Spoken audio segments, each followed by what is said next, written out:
രാവിലെ എഴുന്നേറ്റപ്പോൾ തൊട്ട് തുടങ്ങിയൊരു ടെൻഷനായിരുന്നു ഈ AC എങ്ങനെ അടുത്തതായിട്ട് ട്രേഡ് ചെയ്യുമെന്ന്. കാരണം ഞാൻ ഈ AC ട്രേഡ് ചെയ്ത് വീടില്ലാത്ത ഒരാൾക്ക് വീട് മേടിക്കാൻ പോവാണ്. പക്ഷേ എന്റെ കയ്യിൽ ഇനി ഐഡിയാസ് ഇല്ല. പ്രത്യേകിച്ച് ഐഡിയ ഒന്നും ഇല്ലാത്തപ്പം പുതിയ കുറച്ച് ഐഡിയാസ് കിട്ടാൻ വേണ്ടി ഞാൻ നഖം കടിക്കാറുണ്ട്. അതെ, നഖം. അങ്ങനെ എനിക്ക് 5 ഐഡിയ കിട്ടി. ഓക്കെ, ഇനി ഞാൻ നമ്മുടെ പ്ലാൻ എന്താന്ന് പറയാം. നമ്മൾ ഈ AC കൊടുക്കാൻ പോകുന്ന ഒരാളുണ്ടല്ലോ, അയാളെ നമുക്ക് അറിയത്തില്ല, നമ്മൾ കണ്ടുപിടിക്കണം അയാളെ. അപ്പം എങ്ങനെ? അതായത് നമ്മൾ AC കൊടുക്കാൻ പോകുന്ന ആളുണ്ടല്ലോ, ചിലപ്പോൾ ഒരു സെലിബ്രിറ്റി ആവും, അല്ലെങ്കിൽ ഒരു ബിസിനസ്മാൻ ആയിരിക്കും. ചിലപ്പോൾ നമ്മൾ ഈ സാധനം കൊടുക്കാൻ പോകുന്ന ഒരാൾ കോമൺ ആയിട്ടുള്ള ഒരാളായിരിക്കും, അതായത് സാധാരണക്കാരനായിരിക്കും. അപ്പൊ അവരെ നമ്മൾ അപ്രോച്ച് ചെയ്യുന്നത് എങ്ങനെയാന്ന് വെച്ചാൽ നമ്മൾ ഫോൺ എടുക്കും. അതായത് ഫോൺ എടുക്കുന്നു, നമ്മൾ ഏതൊക്കെയോ നമ്പറിലേക്ക് ഡയൽ ചെയ്യുന്നു, വിളിക്കുന്നു, എന്നിട്ട് കോൾ ചെയ്യും. എന്നിട്ട് ഞാൻ ചോദിക്കും, ഹലോ എന്തെങ്കിലും ഒരു AC ഉണ്ട്, അതിന് എക്സ്ചേഞ്ച് ആയിട്ട് എന്തെങ്കിലും തരുമെന്ന് ചോദിക്കും. അപ്പോൾ അവർ ചിലപ്പോൾ തെറി പറയും, അല്ലെങ്കിൽ ഉറപ്പായിട്ടും തരും. അല്ലെങ്കിൽ ഇംഗ്ലീഷ് കിട്ടിയാലോ നമ്മളെപ്പോഴും പോസിറ്റീവായിട്ട് ചിന്തിക്കണം. നീ എന്തോ അപ്പം നമുക്ക് ആദ്യം ഒരു 5 പേരെ വെറുതെ ഫോൺ എടുത്തിട്ട് ഏതെങ്കിലും നമ്പറിലേക്ക് വിളിച്ചിട്ട് കോൾ ചെയ്യാം. ഓക്കെ, അപ്പം നമുക്ക് ആദ്യത്തെ നമ്പറിൽ വിളിക്കാം. അങ്ങനെ ഞാൻ ഏതൊക്കെയോ നമ്പറിലേക്ക് വിളിക്കാൻ തുടങ്ങി.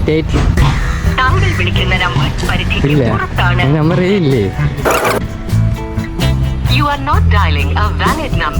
അങ്ങനെ നമ്പർ നിലവിലില്ലെന്നായിരിക്കും പറയുന്നത്.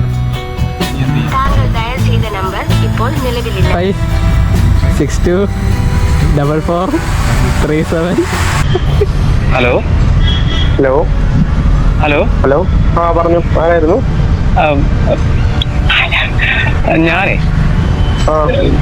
ഞാനൊരു ചലഞ്ചിന്റെ ഭാഗമായിട്ട് വിളിക്കുകയാണ്. നിങ്ങൾ കേട്ടറിൽ വെച്ച് ഏറ്റവും വിചിത്രമായിട്ടുള്ള ചോദ്യമായിരിക്കും. ഞാനൊരു AC തന്നാൽ എനിക്ക് തിരിച്ചെന്തെങ്കിലും തരാമോ? AC പ്രാങ്ക് അല്ല, ഇങ്ങനെ നമ്പർ ഡയൽ ചെയ്തിട്ട് ഇങ്ങനെ ചോദിക്കാനായിട്ടായിരുന്നു. AC വേണോ, അതിന് പകരം എന്തെങ്കിലും തരാമോ എന്ന് ചോദിക്കാനാണ്. നമുക്ക് ലാസ്റ്റ് ആയിട്ട് ഒരു നമ്പറും കൂടെ വിളിച്ചു നോക്കാം. ഹലോ ഹലോ ഹലോ ഹലോ ആ ആരായിരുന്നു? മലയാളിയാണോ? അതെല്ലോ. ഓക്കെ ചേട്ടാ, എൻ്റെ പേര് അമൽ എന്നാണേ. യൂട്യൂബിൽ വീഡിയോ ഒക്കെ ഇടുന്ന ഒരാളാണ്. ഓക്കെ. അപ്പോൾ ഞാനിപ്പോൾ ഒരു സേഫ്റ്റി പിൻ ചാലഞ്ച് എന്ന് പറഞ്ഞൊരു ചാലഞ്ച് ചെയ്യുന്നുണ്ട്. അതായത് ഒരു മനസ്സിലായില്ലല്ലോ, എന്തായിരുന്നു സേഫ്റ്റി പിൻ ഇങ്ങനെ വേറെ ആളുടെ കൊടുത്തിട്ട് അതിനേക്കാളും വില കൂടി എന്തെങ്കിലും മേടിക്കും, തിരിച്ച് അവരുടെ മേടിക്കും.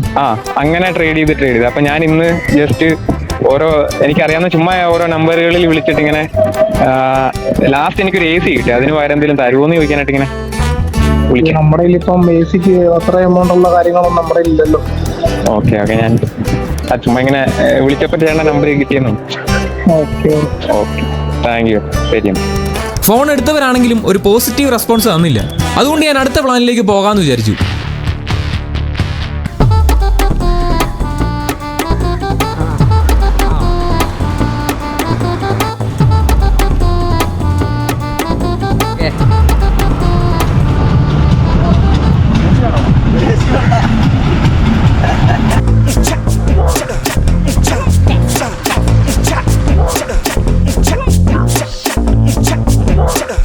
ആ പ്ലാന് നടക്കാത്തതുകൊണ്ട് ഞാൻ സെലിബ്രിറ്റീസിന് മെസ്സേജ് അയക്കാമെന്ന് വിചാരിച്ചു. അതിനുവേണ്ടി ഗൂഗിളിൽ the most kindest person in India എന്ന് സെർച്ച് ചെയ്തു. ഇതിൽ ആദ്യം ഞാൻ സെലക്ട് ചെയ്തത് ഷാറൂഖ് ഖാൻ ആയിരുന്നു. കാരണം പുള്ളിക്കാരനേക്കാളും നന്നായിട്ട് ഡാൻസ് ചെയ്യാൻ അറിയാമെന്ന് എനിക്ക് തോന്നി.